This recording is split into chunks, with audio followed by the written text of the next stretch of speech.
Makromolekul yang berfungsi untuk membangun, memperkuat, mengganti, dan memperbaiki jaringan tubuh yang rusak.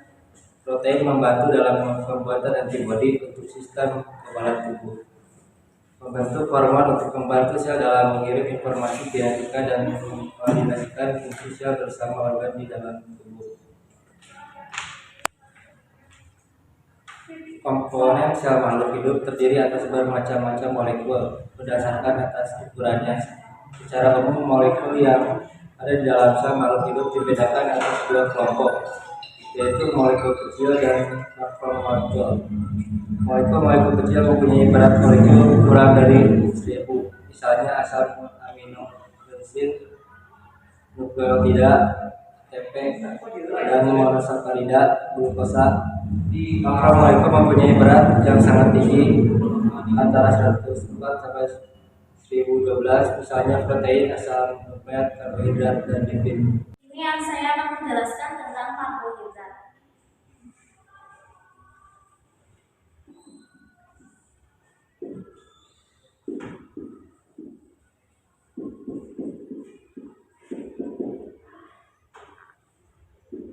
Karbohidrat itu sama aja kayak sakarida.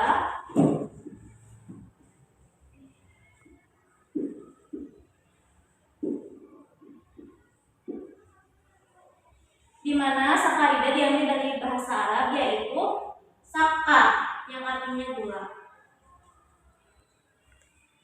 Berdasarkan gugus fungsi, karbohidrat dibagi menjadi dua, yaitu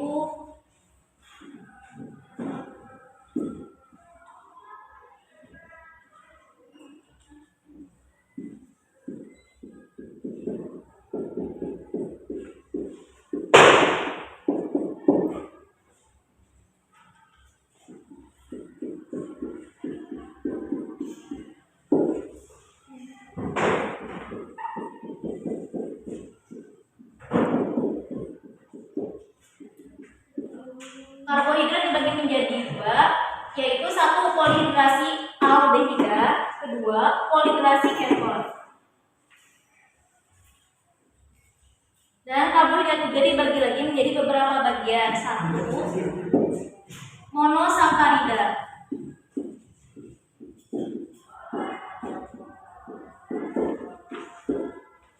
Monosakarida mempunyai rumus, bisa kita singkat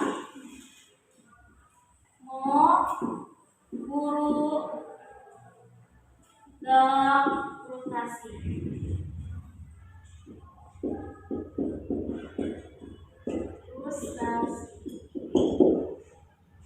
Di mana mempunyai arti monosakarida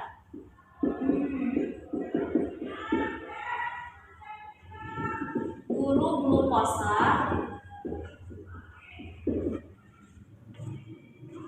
dalam glukosa dan frutasi adalah glukosa.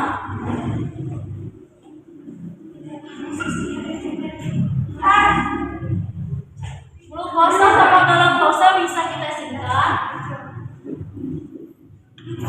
menjadi aldosa, yang singkatannya dari aldoheksosa, dan fructosa yaitu ketosa, singkatan dari keton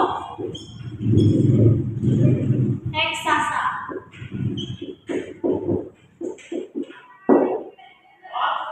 Berdasarkan jumlah atom C, karbohidrat dibagi menjadi 4 bagian, yaitu triosa, yang artinya glycerolhydrate, 2 tetrosa, yang artinya erythrosa, 3 pentosa, yang sama aja contohnya kayak ribosa, dan heksosa, yang contohnya adalah glukosa. Sifat monosakarida 1, larut air, berzat aktif dan aktif, merupakan gula reduksi, bereaksi dengan reaksi healing kolesterol. 2, ada dikasakarida, Rumusnya adalah 2 bisa mempunyai rumus I malas, singkatan dari disakarida,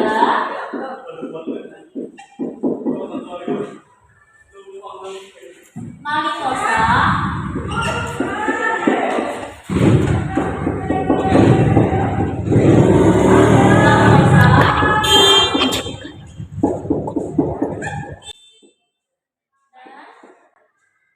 sukrosa.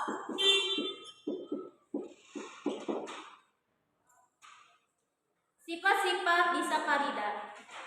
Disakarida yaitu gula produksi, sedangkan sukrosa gula non-produksi. 3. Ada polisakarida. Terdiri dari banyak molekul monosakarida. Semua polisakarida sukar larut dalam air dan tidak memproduksi reaksi Helena, Toles, dan Benedict. Polisakarida yang terpenting adalah aminoglikogen dan selulosa. Dibagi menjadi 3 bagian, yaitu amilum terdapat dalam tumbuhan dan disimpan dalam akar batang tidak daun.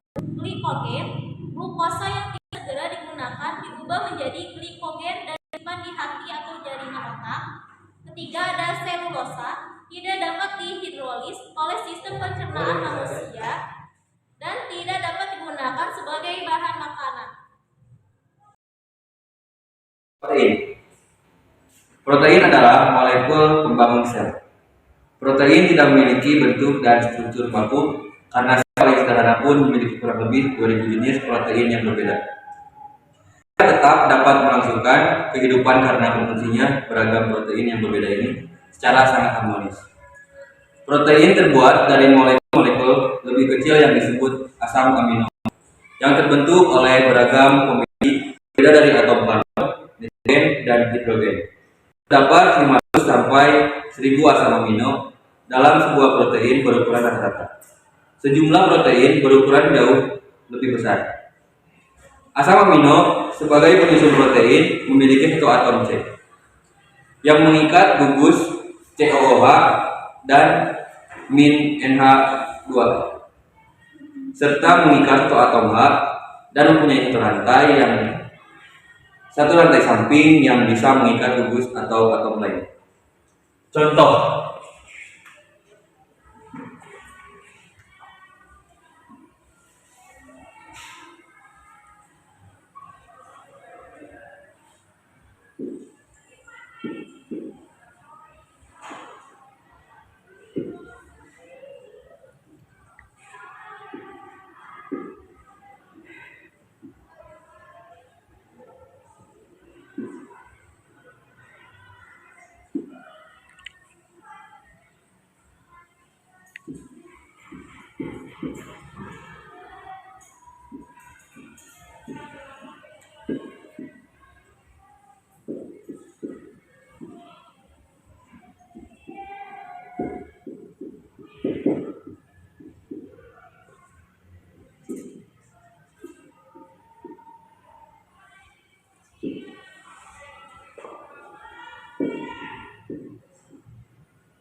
Ini contohnya.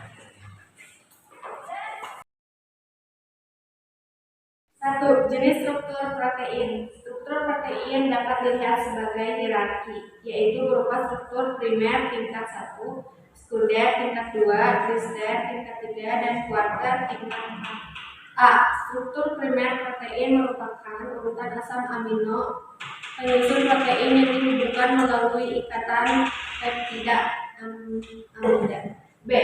Struktur sekunder protein adalah struktur 3 dimensi lokal dan sebagai ringkasan asam amino pada protein yang disambungkan oleh ikatan hidrogen.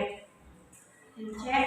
Struktur kristal protein merupakan lingkaran secara keseluruhan dari rantai polipeptida sehingga membentuk struktur 3 dimensi tertentu.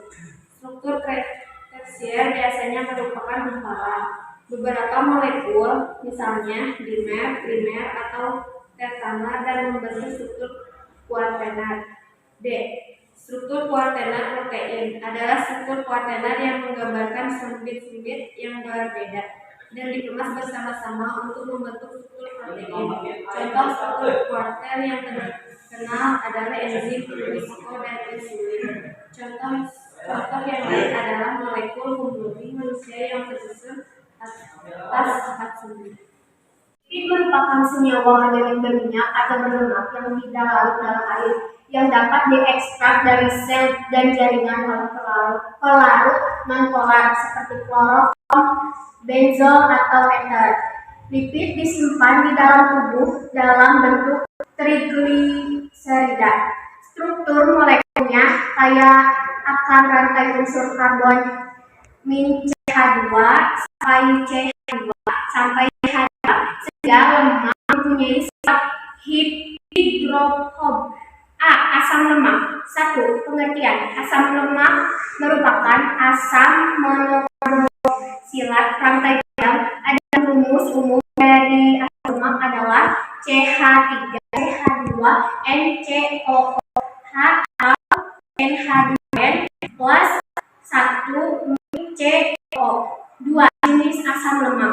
Keberadaan ikatan rangkap dan panjang rantai ini menyebabkan asam lemak penyusun lipida memiliki 2 jenis wujud yang berbeda pada suhu ruang. 2 wujud lipida yang sering kita temukan adalah lemak dan minyak. Lemak pada suhu ruang berwujud padat, sedangkan minyak pada suhu ruang berwujud cair. Contoh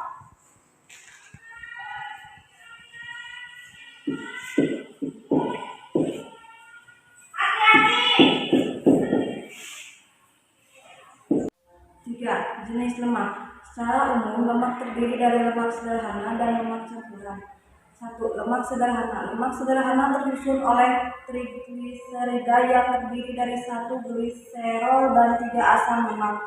Contoh senyawa lemak sederhana adalah lilin atau wax, malam atau plastisin, atau lemak sederhana yang berwujud padat pada suatu kamar, dan minyak. Lemak sederhana yang memberi wujud cair pada suhu kamar.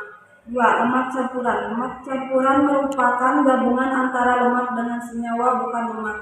Contoh lemak campuran adalah lipoprotein, gabungan antara lipid dan dengan protein, fosfolipid, gabungan antara lipid dan fosfat, serta fosfatidilkolin yang merupakan gabungan antara lipid, fosfat, dan kolin.